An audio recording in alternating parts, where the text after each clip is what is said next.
like shiver me timbers, like oh my god. Krabby Patty formula, like girl empowerment. It's been a few hours, but it felt like days. Hey you guys, welcome back to my channel. It's the one and only Mimi here. If you're new here, make sure you go ahead and click that red subscribe button to join my squad. So today we're back with another client horror story. Oh my. So this happened back at my first salon suite. You guys know I'm in a whole new vibe now and I'm loving it.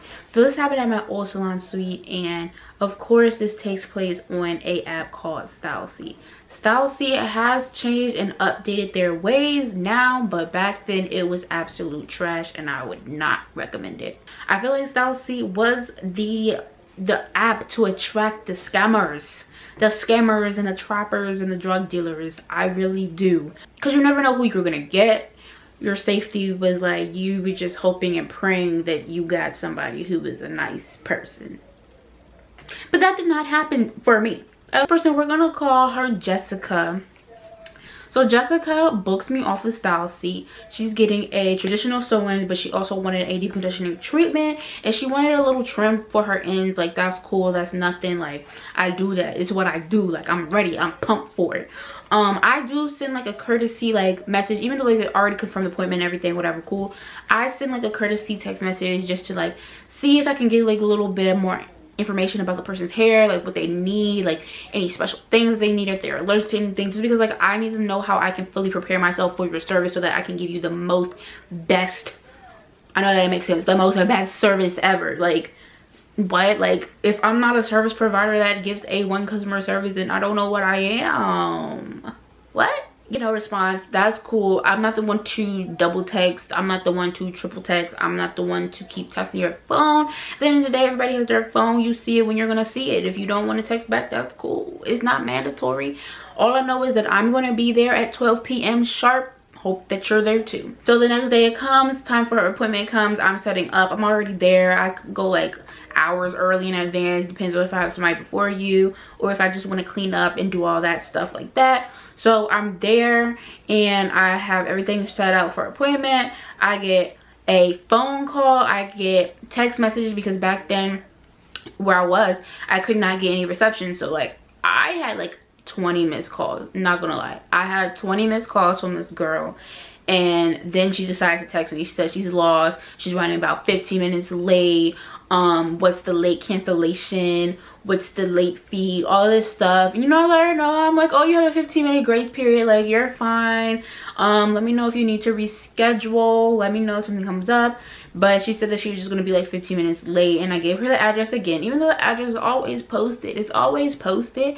But you know, sometimes stuff happens, sometimes people don't see it, sometimes people just want to double check and make sure, and I will send it to you gladly. Like, it's not a top secret recipe. Like, this is not the Krabby Patty formula. Like, it is what it is, you know. 15 minutes go by, she's still not here. 20 minutes go by, she's still not here. 30 minutes go by, she's still not here. It's 45 minutes and I'm still there, and I get a knock, like a faint knock on the door, and I'm just like, okay. Like, so she comes in and she is asking, are you Tamia? Yes, I'm Tamia. You know, I'm very, you know, cordial with her. At this point, I'm just like trying to do this hairstyle. I'm trying to just do this. So I remember this, like, I remember she was kind of like looking over her shoulder. She was kind of like paranoid and stuff like that. And I was just like, girl, what's going on? Like, I could tell like there was like a very tense type of energy in the room. Like, I just did not know what was going on. She had like a big long trench coat. It was brown. It was just very like odd, because like it wasn't a time where it was like in the winter. It was kind of hot outside. So I'm just like, girl, what's going on? What are we doing? But anyway, I'm just like, you can put your stuff here and let's go ahead and get started on the thing. So she's just like looking over her shoulder and stuff, and then she's like really making eye contact with me, and like that's cool, that's fine, everything. But like I get kind of weirded out when people like be in my face for too long, because it's like, what are you trying to do for real? Like, she's like literally gazing like this. I'm doing my thing, you know, and I'm trying to make conversation. I'm asking if she's from the area, you know, all of that stuff. She tells me that she is from the area, but she just moved back from California, and she was saying how she had like the most terrible time in California. And I was just like, what's going on? What's happening? What's wrong? So she was telling me how she met this dude out there, and they were supposed to be living it up. They were supposed to be a family. They were supposed to be kiki haha, you know, doing the do and all that stuff. And you know, when I'm a hairstylist, I'm also a therapist. I'm I'm also somebody who people be venting to, and it's like cool and cute, you know. And 9 times out of 10, like that stuff be confidential. Like I do not repeat it. But this story and this chick, y'all, it is what it is. So she's telling me this and telling me that, and then, you know, she's like, I'm pregnant. When she first came in, I was like, I didn't expect her to be pregnant because she didn't look pregnant. Like there was no belly. Like she was like, yeah, I'm like 5 months pregnant. And you know, like this girl, she was kind of like slim, little slim, whatever. And I literally could not see. And then I'm like, that explains like the big ass coat, like the long coat that she had. Like that explains it. So I was like, oh my god, okay. Like I'm like, do you know what you're having? Are you excited? How are you feeling? Like what's going on? Because you know, like I love to hear mommies talk. Like I'm a fellow mommy, so it was like I love to hear mommies talk. She was like, she's having a boy, and she was like, she's not really excited. She has no feelings towards it because, you know, the dude that she was with, they not together no more, you know, yada yada. He wanted to act all crazy and act all stupid, and his mother too, and all of this, you know, the basic drama that be happening. I don't even know why drama be having to happen. Like what? Like you love me so much so that we can have a baby, and then baby is here, you don't want it no more. What?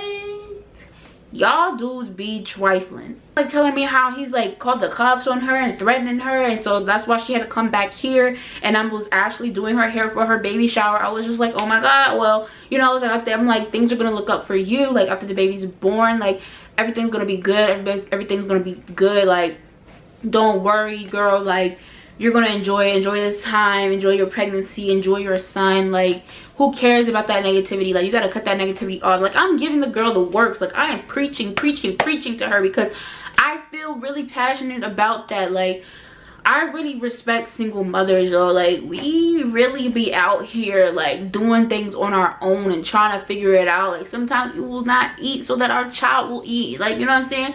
And it's like doing hair is how I feed my child, you know what I'm saying?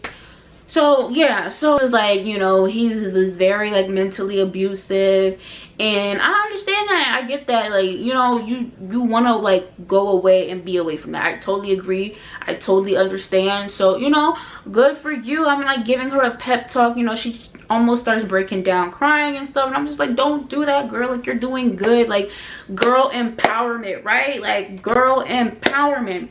So I'm doing her hair, I'm finishing it, and like she's feeling herself, she's loving it, she's flipping her hair, she's doing all that, like she's like loving it. And she was like, yes, like I can't wait, now I get to slay for my baby shower. And I'm like, slay girl, slay all day, girl. Like I literally genuinely like felt like we had a connection. She sent me the payment, she paid or whatever, and we leave. Like we're leaving, like it's good, it's time for me to go home. And I see that I have a chargeback. Huh? What? And the chargeback was for the same amount that I charged her for her appointment. So I automatically knew it was her because like I only had my transactions going to this account, to my business account. So like I know exactly who it is, who disputed it, all that stuff. And she disputed the charge. And I'm just like, oh my freaking gosh. Like it's crazy how you can have real life connections with people and they will be the most dirtiest, the most toxic, the most trash people out there. Like they will literally sit in your face, tell you a boo-hoo story to make you feel sorry and sympathy for them, just to do stuff like this. Like maybe like one thing I believe in is karma, and karma will always spin back around. So yes, I did submit all my evidence, and I always submit my evidence. I take pictures, so you know I'm going back and forth with the dispute people, the bank, and all of that, because it's like, how crappy can you be? Needless to say, she did not win the dispute because I do have evidence that, hello, you got service. Like what is going on? So after all of that happened, she starts texting my phone, she starts blowing up my phone, messaging me on my Instagram, saying all these things, you know, talking crazy out the neck. And it's like, how you mad because you didn't have the money to pay me and you acted like you had the money to pay me? And then it's like, I wonder why you're going through all the things you're going through. Like it's karma. Like y'all can't be treating people like crap and thinking something good is going to come your way, because it's not that. Like I beat. She was like, I hope I never see you again, because when I see you it's on site. And I said, that's fine, enjoy the rest of your night, good night. Like, simple as that. I'm not going back and forth with nobody, and that just is what it is. So yeah, y'all, I'll keep y'all updated about that one. Still ain't never see her, never going to see her, so you know, I guess it's not one saying like shiver me timbers, like, oh my god. So yeah, you guys, that was my client horror story. Go subscribe, and I'll see y'all when I see y'all. Bye. Mwah.